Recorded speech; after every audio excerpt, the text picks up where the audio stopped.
Ya, semangat pagi. Ya nanti saya jelasin kenapa saya semangat pagi ya. Semangat pagi dulu saya buat Ongko Lause, Lili Lause, dan para Lause lainnya. Para Susyong dan Sucie ya semua. Dan para bapak dan ibu karena kita belum lulus ya. Jadi saya manggilnya bapak dan ibu. Mungkin bapak dan ibu semuanya bingung kenapa saya kok semangat pagi gitu loh. Karena saya mau cerita karena setelah saya mengikuti longfitologi ini, saya merasa hidup saya tuh seperti pagi terus. Ya, karena biasanya itu saya tuh selalu mengharapkan yang cepat malam saya tidur dan istirahat dan saya nggak ngerasain sakit. Tapi sejak saya merasakan ini, saya merasakan ada satu kualitas hidup yang baru.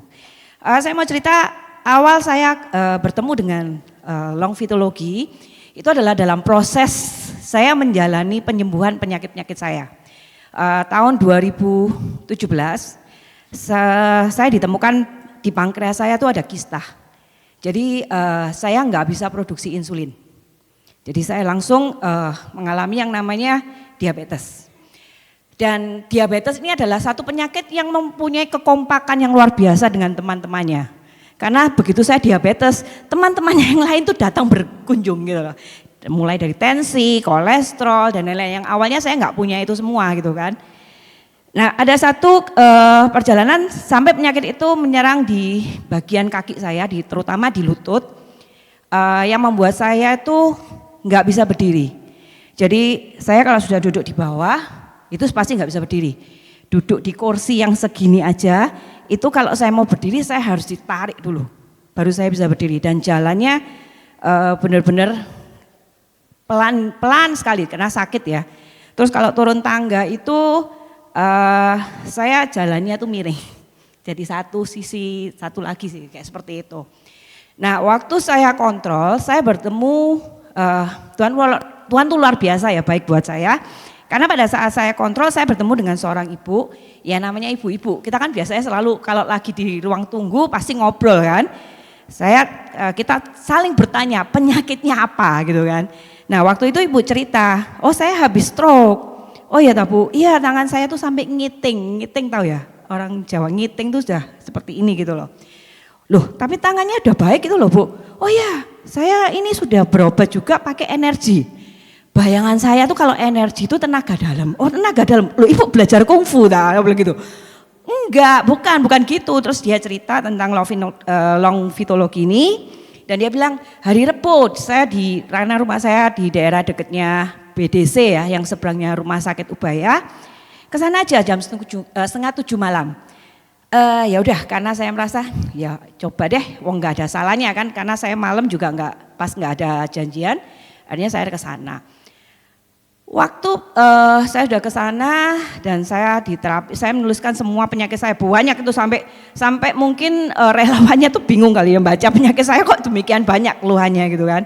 Tapi dia tanya sama saya, beliau tanya kamu mau fokusin yang mana? Saya bilang saya terutama yang kaki aja dulu. Karena ini mengganggu sekali kualitas hidup saya menurun banget, saya nggak bisa kerja, saya nggak bisa ngapa-ngapain. Oke, diterapi. Pada saat pertama kali terapi, terus terang saya nggak merasakan apa-apa. Malah saya terus terang saya capek karena saya ini kan nggak biasa duduk di kursi yang nggak ada senderannya gitu kan. Jadi saya tuh kasihan juga dengan relawannya karena apa? Saya ngantuk jadi ya. Jadi waktu saya sering jatuh kayak tertidur gitu loh. Terus waktu pulang pun saya nggak merasakan apa-apa juga. Jadi jalannya juga masih agak nyeret gitu. Nah besoknya saat saya bangun tidur.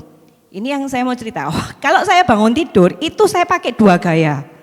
Gaya pertama karena kan nggak bisa bangun. Jadi posisi pertama saya harus balik badan, tengkurap, berdiri pakai tangan. Baru bisa. Atau gaya kedua kalau tangan saya lagi nggak kuat, saya harus ngesot. Ngesotnya kemana? Ke arah pintu. Mau pegangan itu. Jadi saya waktu ngesot tuh sambil mikir, ini ada suster ngesot, habis ini ada Yovita ngesot ini. Karena setiap saat harus pegangan ke pintu gitu kan. Itu habis terapi yang pertama, saya waktu itu sudah duduk gini, saya tuh nyoba gini aja, berdiri gini aja. Loh kok bisa? Tapi mohon maaf ya, Lause dan searching dan semuanya. Waktu itu saya skeptis Mas Ian. Saya waktu pertama kali terapi itu saya cuma mikir, mosok sih gaya pakai energi ini urusannya sama tulang gitu loh. Masa bisa gitu loh. Jadi waktu pertama kali terapi saya juga nggak punya harapan yang besar atas kesembuhan saya. Waktu saya bangun yang pertama, hasil yang pertama itu pun saya masih mikir, oh kebetulan ini. Karena saya minum obat, mungkin efek obatnya udah kerasa, efek obat vitamin dan lain-lain. Tapi saya tetap, meskipun skeptis, saya tetap datang untuk terapi kedua minggu depannya. Tetap nggak merasakan, masih belum merasakan apa-apa pun. Besoknya, saya ngantor, saya lagi duduk di ini, terus saya tuh dipanggil sama teman saya gitu loh. Saya nggak sadar langsung berdiri gini. Saya jalan, waktu saya jalan saya cuma, loh tadi kok saya bisa berdiri ya? Tapi saya masih skeptis, pikiran saya masih ngomongnya paling kebetulan, masih belum percaya. Tapi saya tetap terapi lagi, minggu depannya saya terapi lagi. Terapi yang ketiga, saya baru mulai bisa merasakan ada panas. Panas di daerah yang saya dipegang, terus di bagian punggung tengah itu saya ngerasa ada kayak aliran ser, tapi tipis rasanya, tapi kerasa gitu loh. Ya udah saya pulang ya biasa aja. Nah, beberapa hari kemudian saya pas ngantor mau makan sama teman-teman ke tempat makan. Saya jalannya biasa ya. Tapi teman-teman saya di belakang tuh teriak-teriak, yo. Saya noleh, apa sih? Kamu lihat jalan tuh lo jok ngitik kayak, tahu ya ngitik ya? Maaf nih bahasa saya kadang-kadang nyampur bahasa Jawa ya. Ngitik itu kayak cepet gitu loh. Seperti yang dulu. Saya bilang, loh saya ini jalan pelan, kamu tuh loh ninggalin kita. Terus waktu saya jalan sama anak saya juga ngomong, Mami tuh loh jangan ninggalin aku terus toh, Mami kok jualannya cepet toh. Nah sejak itulah saya mulai berpikir, ini gak mungkin kebetulan lagi gitu loh. Karena kebetulan kok sampai 3 kali kan gak mungkin gitu kan. Jadi saya merasa, wah ini berarti ada sesuatu yang memang benar-benar terjadi perubahan kualitas hidup dalam hidup saya dengan longfitologi. Nah, berikutnya saya tetap terapi dan mulai banyak pendapat dari teman-teman keluarga saya, sepupu saya dan semuanya. Karena sebelumnya itu karena saya tuh sering nahan sakit, wajah saya tuh kalau ketemu tuh kayak orang bengep gitu loh. Jadi bengkak di sini kadang, loh kenapa matamu bengkak habis nangis ya atau apa? Padahal ya enggak, tapi bisa bengkak gitu loh. Dan teman-teman saya sudah mulai ngomong bahwa wajah saya sudah lebih segar, sudah kembali yang dulu petakilan, cengengesan seperti itu. Padahal sebelum-sebelumnya enggak gitu loh waktu sakit. Dan akhirnya karena ini saya memutuskan untuk belajar longfitologi. Nah, sekarang saya mau cerita yang masalah belajar. Hari pertama, hari kedua. Kesulitan saya adalah masalah saya nggak bisa meditasi. Saya kalau meditasi pikiran saya jalan-jalan kemana-mana. Nanti bisa pikir, oh nanti malam pulang saya makan Indomie, nanti pulang nonton drakor apa, seperti kayak gitu. Jadi sampai saya kan bolak-balik tanya, gimana sih caranya supaya saya tuh pikirannya nggak jalan-jalan gitu loh. Nah hari kedua setelah cakra dibuka, saya masih meditasi, masih belum bisa juga, tapi saya tetap berusaha ngikutin. Hari kedua saya dibuka cakra ke 7, 6, 5, 4. Besok paginya waktu tidur. Satu kendala saya sejak sakit tuh saya tidak berani mulet, tahu mulet ya? Mulet itu kayak gitu kan.